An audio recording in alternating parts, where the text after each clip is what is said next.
नमस्कार, मैं त्रिपुरारी पांडे। आज हमारे स्टूडियो में एक पीड़िता आई हुई हैं। इनका नाम है शमीम बानो, जो कि सुल्तानपुर से चल के आई हुई हैं। इनके द्वारा खेत को बैनामा किया गया है, मतलब खेत को बेचा गया है। और ये दोनों स्टाम्प पेपर हमारे पास हैं, मतलब दो स्थान पर इनका खेत है। इनके द्वारा खेत को बेचा गया है, लेकिन धोखे से मकान को भी, ये जो बैनामा है इसमें नंबर डाल दिया गया, लेकिन कहीं मकान लिखा ही नहीं। मतलब जिस जमीन पर मकान बना हुआ है उस जमीन का सीरियल नंबर या मकान का नंबर डाल दिया गया, लेकिन ये नहीं लिखा गया कि मकान।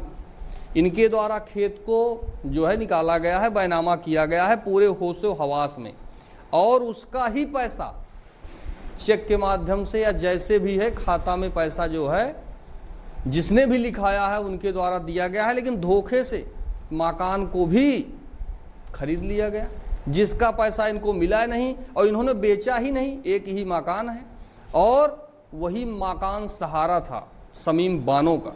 अब ये कोई ठाकुर साहब हैं जिनके द्वारा इस तरह से घटना का अंजाम दिया गया है, और कोई संतराम हैं जिनके मिली भगत से इस तरह से घटना का अंजाम दिया गया है।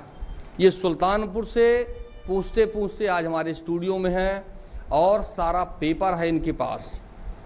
जब इनके द्वारा मामला दीवानी न्यायालय में उठाया जाता है कि ऐसे ऐसे हुआ है, तो वहाँ से पेपर संबंधित थाने में भेजा जाता है।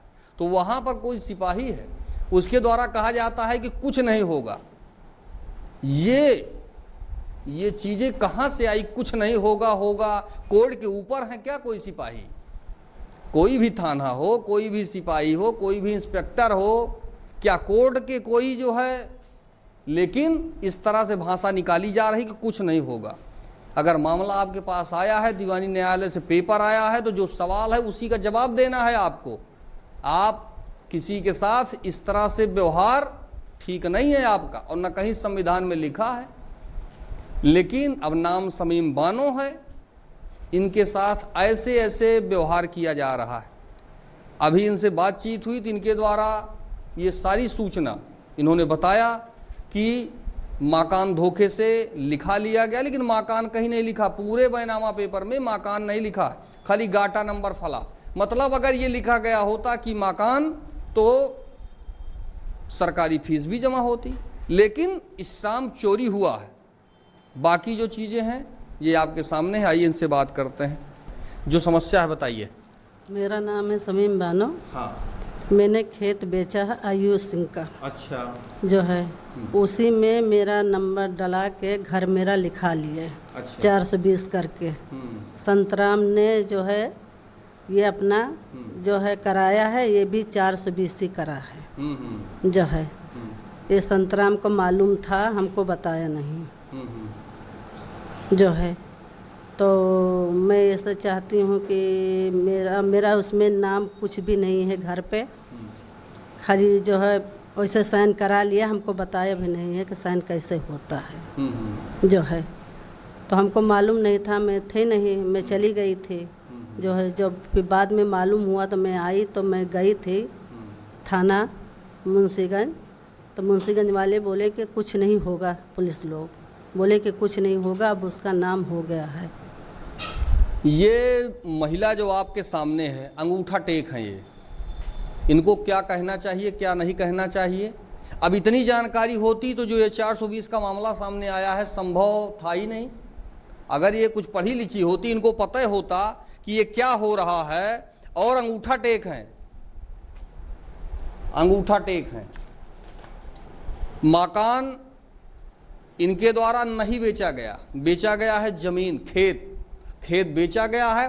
और उस खेत से जहां मकान बना हुआ है 700 मीटर 800 मीटर की दूरी पर वो मकान बना हुआ है, और उस मकान को भी खाता गाटा सीरियल नंबर या मकान का नंबर बैनामे में डाल दिया जाता है, और डालने के बाद बैनामा हो जाता है। दूर दूर तक कहीं इसमें लिखा नहीं। और संतराम जो पिक्चर का हीरो है, जिसके द्वारा इस जमीन को लेकर के जिन्होंने आयुष को लिखवाया है, उन्होंने बताया तक नहीं एक बार। ये थी बाहर, ये जो है 14 तारीख को पहुंचती हैं या तारीख जो भी हो, इनके द्वारा बैनामा किया जाता है।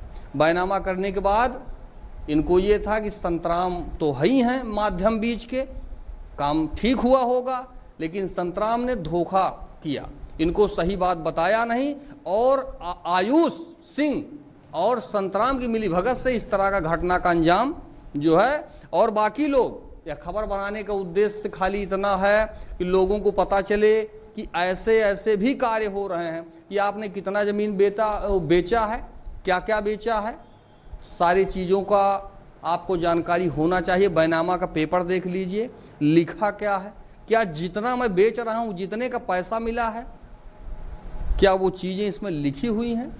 इस तरह से धोखाधड़ी का काम चालू है।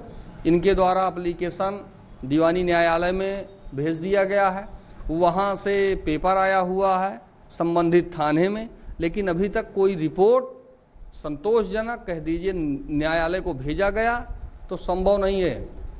और ये महिला लगातार थाने का चक्कर, दीवानी का चक्कर इनके द्वारा काटा जा रहा है। एक ही मकान था जो है, और वह मकान भी छीना जा रहा है, छीना जा रहा है। फिलहाल शासन प्रशासन से चाहते हैं कि मौके पे पहुँचे, भौतिक सत्यापन हो, पेपर को अच्छे से समझा जाए, देखा जाए, और साक्ष्य के बाद संतराम और आयुष जैसे जो लोग हैं इनके खिलाफ 420 का FIR तत्काल होना चाहिए, कि जिससे भविष्य में किसी दूसरे के साथ इस तरह सा जो ये काम चल रहा है। तो जो थाना कोतवाली पहुंची, कुछ उनसे हुआ? नहीं, कुछ नहीं हुआ। थाने से कोई बातचीत? नहीं, कुछ नहीं हुआ। किसी ने कुछ कहा आपसे? नहीं, कुछ नहीं, कुछ नहीं, कोई कार्रवाई नहीं हुई। अब आप समझ रहे हैं ना, जहाँ पर भाजपा सरकार है और योगी आदित्यनाथ जी मुखिया हैं, उनके द्वारा कहा जा रहा है कि एकदम मामला सही रहेगा, कहीं कोई फॉल्ट नहीं होगा, गड़बड़ नहीं होगा। और ये चीज़ें हैं, कहने का मतलब फ्रॉड से आदमी जो है थोड़ा बहुत भी ये नहीं सोच रहा है कि क्या कर रहे हैं और क्या नहीं कर रहे हैं। फिलहाल यह खबर आरोप पर आधारित है। चैनल किसी भी प्रकार से सत्यता की पुष्टि नहीं करता है। जांच होनी चाहिए और एक पक्ष की बात सुनी गई है। फिलहाल मैं त्रिपुरारी पांडे, NDTV लाइव, अमेठी से।